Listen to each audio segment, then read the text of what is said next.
Assalamualaikum warahmatullahi wabarakatuh, Sobat Nyubi TV dimanapun saat ini Anda berada. Kali ini Nyubi TV akan membahas topik tentang tanah suci di akhir zaman. Besar harapannya apa yang Nyubi TV sampaikan dapat bermanfaat dan menambah hasanah wawasan kita, sehingga jika dirasakan demikian, maka tidak ada salahnya untuk Anda menekan tombol like dan subscribe serta menyalakan tanda loncengnya untuk selalu mendapatkan update-update terbaru dari setiap video yang akan Nyubi TV unggah kemudian.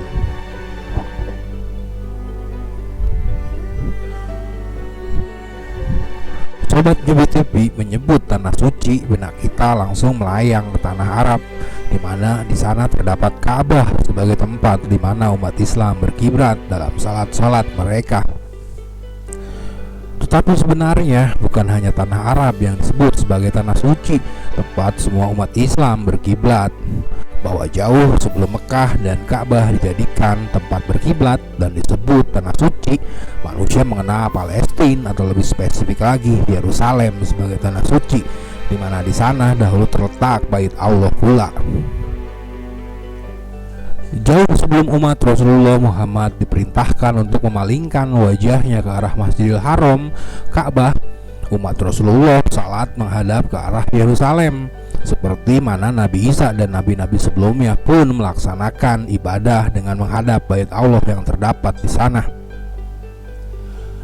Hanya saja kemudian Bait Allah yang terdapat di sana dua kali berturut-turut dihancurkan dalam periode masa perseteruan Bani Israel dengan bangsa-bangsa yang menyerang dan menundukkan mereka, seperti Asyur, Babilonia, hingga ke Romawi yang menjajah mereka dan bahkan mengusir mereka dari tanah suci, sehingga sekarang tidak pernah kembali dengan Bait Allah yang tidak pernah dibangun kembali.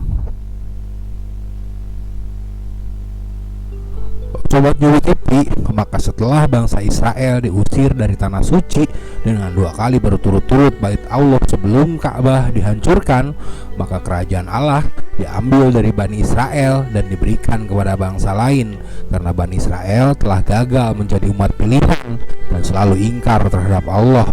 Sehingga atas dasar itu, maka batu penjuru atau kenabian diberikan kepada bangsa Arab, dan Rasulullah Muhammad yang kemudian sebagai nabi yang sempat beribadah menghadap ke arah di Yerusalem, akhirnya Allah izinkan untuk beribadah menghadap ke arah Ka'bah, tempat yang beliau sukai, karena Rasulullah sering mengarahkan wajahnya ke arah langit dan berseduh, dikarenakan pasca hijrahnya beliau ke Madinah, beliau tidak lagi bisa sholat menghadap ke arah Ka'bah dan Yerusalem sekaligus dan terpaksa membelakangi Ka'bah.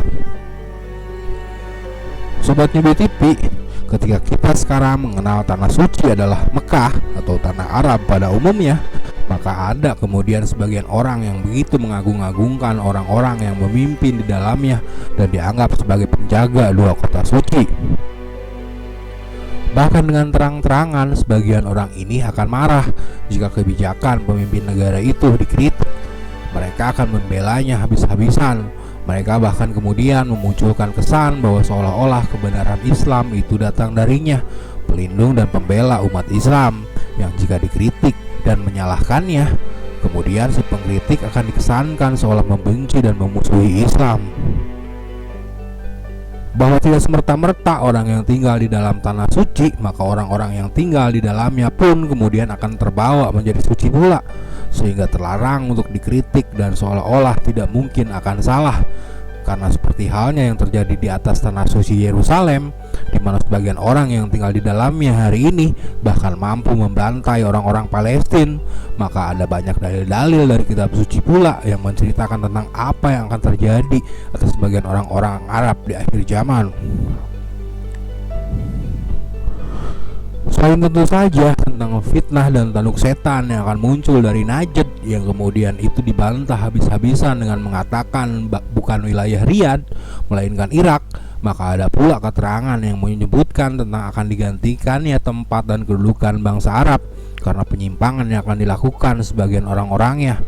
Berikut tentu saja akan ada orang-orang munafik yang akan berlarian menghampiri Dajjal ketika Dajjal menghentakkan kakinya di atas bukit bergaram Jabal Habsi dan membuat bumi terguncang. Pelariannya orang-orang munafik dari kota Madinah untuk menghampiri Dajjal itu membuktikan bahwa ternyata kota Madinah yang dilindungi malaikat dari dimasuki Dajjal hanya efektif melindungi kotanya saja, tetapi tidak bisa melindungi sebagian orang-orang yang tinggal di dalamnya dari kemunafikan.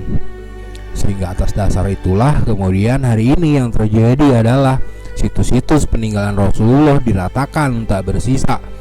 Makam keluarga Rasulullah yang berada di Baqifun diratakan, bahkan hingga makam Rasulullah sendiri di dalam Masjid Nabawi direncanakan akan dibongkar dan dipindahkan.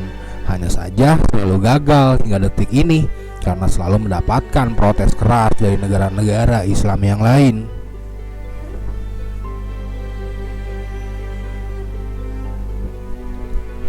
Dari tanah suci pula kemudian muncul upaya untuk mengorganisir orang-orang Islam untuk memusuhi dan bahkan memerangi negara Islam yang lain seperti Yaman, Suriah, bahkan Iran yang justru sedang sibuk menghadang ambisi Israel mencaploki wilayah-wilayah tepi barat hingga dataran tinggi Golan sampai ke Lebanon Selatan.